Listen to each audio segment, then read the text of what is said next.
ആരൊക്കെ മരിച്ചാലും ശരി, ഞങ്ങളുടെ ശമ്പളം കിട്ടിയാൽ മതി. നമ്മുടെ ഇന്നത്തെ കേരള സമൂഹത്തിലെ പല ഉദ്യോഗസ്ഥരുടെയും മനോഭാവമാണത്. കഴിഞ്ഞ മാസങ്ങളിലും കഴിഞ്ഞ ദിവസങ്ങളിലൊക്കെ നമ്മൾ ചില അപകടങ്ങളും ആളുകളുടെ തീരുമാനശേഷിയുടെ അഭാവവും കണ്ടു. ഇപ്പോൾ ഉദാഹരണത്തിന് കോട്ടയം മെഡിക്കൽ കോളേജിലെ കഴിഞ്ഞ ദിവസത്തിലെ ഒരു സ്കൂളിലെ ഒരു കുട്ടി വൈദ്യുതാഘാതം ഏറ്റ് മരിച്ചതിൻ്റെ എല്ലാം റിപ്പോർട്ടുകൾ നമ്മൾ കണ്ടു. ഇവിടെ പലപ്പോഴും ഉദ്യോഗസ്ഥരുടെ അനാസ്ഥയാണ് നമുക്ക് കാണാൻ കഴിയുന്നത്. അപ്പോൾ മെഡിക്കൽ കോളേജിൽ നമ്മൾ കണ്ടു, അവിടെ നിലവിൽ പുതിയ ബിൽഡിംഗ് പണിതിട്ടുണ്ട്, എല്ലാ സജ്ജീകരണമുണ്ട്. മാസങ്ങളായിട്ട് ഓപ്പറേഷൻ തിയേറ്റർ മാത്രം അങ്ങോട്ട് മാറ്റിയാൽ മതിയായിരുന്നു. അത് കഴിയാതെ, അത് സാധിക്കാതെ ഉദ്യോഗസ്ഥർ തള്ളി നീക്കിയതിൻ്റെ ഫലമായിട്ടാണ് ഒരു സ്ത്രീ മരിക്കുന്നതിനിടയായി തീർന്നത്. കഴിഞ്ഞ ദിവസങ്ങളിലത്തെ വിദ്യാർത്ഥി ഷോക്കേറ്റ് മരിച്ചതിനെ സംബന്ധിച്ച് നമ്മൾ കണ്ടു. വർഷങ്ങളായിട്ട് വൈദ്യുത ലൈൻ സ്കൂളിൻ്റെ അവിടെ താന്ന് കിടക്കുന്നതായിട്ടാണ് കാണുന്നത്. അത് മാറ്റുന്നതിന് വേണ്ടി പ്രിൻസിപ്പാൾ മാനേജ്മെൻറ്റിനോട് പറഞ്ഞു. മാനേജ്മെൻറ്റ് വൈദ്യുതി വകുപ്പിന് അപേക്ഷ കൊടുത്തു. വൈദ്യുതി വകുപ്പ് കുറേ നാളത് വെച്ചുകൊണ്ട് നടന്നു. അത് കഴിഞ്ഞ് സ്കൂളിന് നിങ്ങൾ രേഖാമൂലം പെർമിഷൻ തന്നാലേ അത് മാറ്റാൻ പറ്റുള്ളൂ എന്ന് പറഞ്ഞു. പക്ഷേ എന്തായാലും കൊച്ചു കുട്ടികൾ പഠിക്കുന്ന സ്കൂളാണ്, പ്രത്യേകിച്ച് ആൺകുട്ടികൾ. അവർ ചില രീതിയിൽ ചില പ്രവർത്തനങ്ങളൊക്കെ ചെയ്യും. നമുക്കറിയാം, ആ കുട്ടിയാണേലും ഷീറ്റിൻ്റെ മുകളിൽ കയറി. അതിൻ്റെ ഗൗരവം ആ കുട്ടിക്ക് അറിയില്ലായിരുന്നു. ആ കുട്ടി മരിച്ചു. പക്ഷേ ഇതൊക്കെ നേരത്തെ ചെയ്യേണ്ട സംഗതികളാണ്. ഇതിനകത്ത് ആരാണ് കുറ്റക്കാരെന്ന് ചോദിച്ചു കഴിഞ്ഞാൽ എല്ലാവരും കുറ്റക്കാരാണ്. ഒരു പഞ്ചായത്ത് പ്രതിനിധി, പ്രസിഡൻ്റാണോ മെമ്പറാണോ എന്നറിയത്തില്ല, ആദ്യം അവരാണ് അതിനെക്കുറിച്ച് പ്രതികരിച്ച് കണ്ടത്. അവർ ചിരിച്ചോണ്ടാണ് പറയുന്നത്. ഒരു കുട്ടി, അവരുടെ കൊച്ചുമക്കളുടെ പ്രായമേ ഉള്ളൂ, ആ കുട്ടി മരിച്ചു കഴിഞ്ഞപ്പോൾ അവർ ചിരിച്ചോണ്ടാണ് പറയുന്നത്, അവൻ കയറിയിട്ടല്ലേ എന്ന്. മലയാളത്തിലൊരു വലിയ ചാനലിൻ്റെ വാർത്താ വായനക്കാരൻ ഈ വാർത്ത പ്രക്ഷേപണം ചെയ്തിരിക്കുന്നത് വലിയ അതിദുഃഖകരമായ സംഭവമാണ് എന്ന് പറഞ്ഞിട്ട് സ്റ്റുഡിയോയിലെ ക്യാമറ ഓണാണെന്നറിയാതെ അയാൾ പൊട്ടിച്ചിരിക്കുകയായിരുന്നു. എന്ന് വെച്ചാൽ അയാൾക്കതൊന്നും വലിയ പ്രശ്നമല്ല. പിന്നെ ഭരണാധികാരികളുടെയൊക്കെ ഓരോ രീതികൾ നമ്മളെല്ലാം ടി വിയിലൂടെയൊക്കെ കണ്ടതാണ്.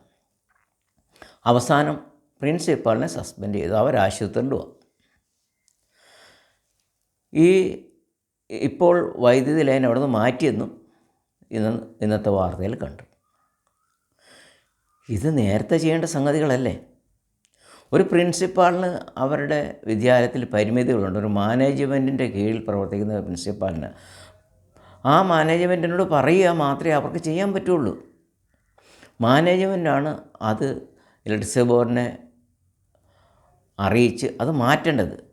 അത് മാറ്റാൻ അവർ തയ്യാറായില്ലെങ്കിൽ അവിടെ MLA മാരില്ലേ, MP ഇല്ലേ, ഇവരെയൊക്കെ സ്വാധീനം ചെലുത്തി അല്ല അവരോട് പറഞ്ഞത് മാറ്റണ്ടേ. അത് മാറ്റിയില്ല. പകരം ഒരു കുട്ടിയുടെ ജീവൻ നഷ്ടപ്പെടാൻ ഇടയായത് എന്ന് പറഞ്ഞാൽ ഒരു കുടുംബം തകർന്നു. ഇവരുടെ ആരുടെയും മക്കളൊന്നും ആ സ്കൂളിലൊന്നും പഠിക്കുന്നില്ല, അത് സ്വാഭാവികമാണ്. ഇവരുടെയൊക്കെ മക്കൾ വേറെ അത്യാധുനിക സൗകര്യങ്ങളുള്ള പ്രൈവറ്റ് സ്കൂളിലാണ് പഠിക്കുന്നത്.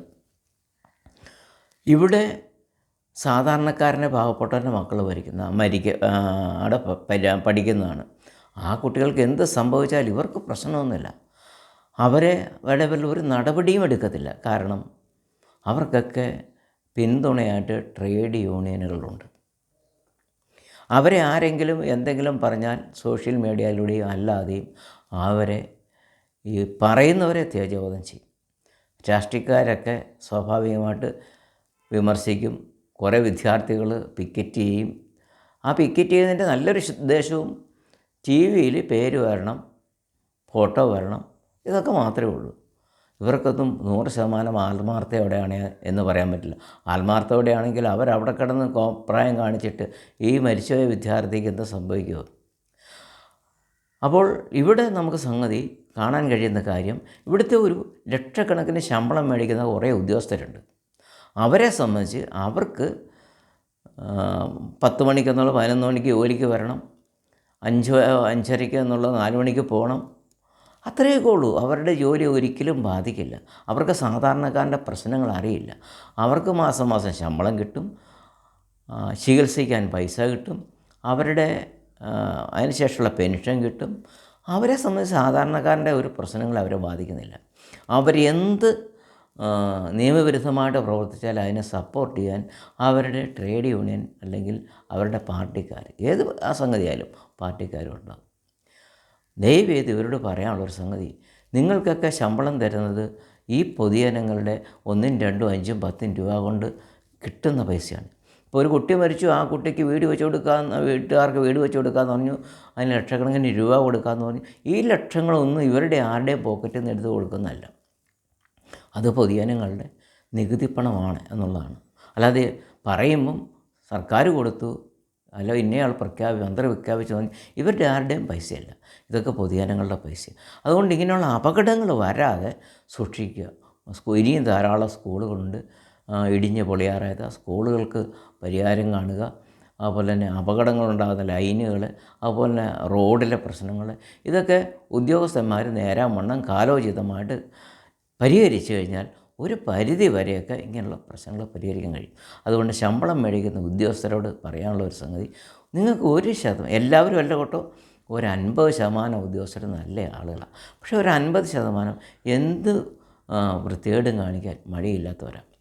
അപ്പോൾ അതുകൊണ്ട് ഇവരോട് പറയാനുള്ളൊരു സംഗതി, ദയവ് ചെയ്ത് ഇവിടെ കുറേ പാവങ്ങളുണ്ട്. നിങ്ങൾ ശമ്പളം മേടിക്കുന്ന സേവകരെന്നാണ് പറയുന്നത്, പൊതുജന സേവകരെന്നാണ് പറയുന്നത്. പൊതുജനങ്ങളെ സേവിക്കുന്നു. അങ്ങനെ സേവിച്ച് ഇങ്ങനെ ആളുകളോട് പറയാനുള്ളത്, ദയവ് ചെയ്ത് നിങ്ങളുടെ മുമ്പിൽ വരുന്ന ഫയലുകൾ എത്രയും വേഗം തീരുമാനമാക്കുക. നിങ്ങളുടെ മേശയിൽ നിന്ന് വിടുക, അടുത്തയാളത് ചെയ്തോളൂ.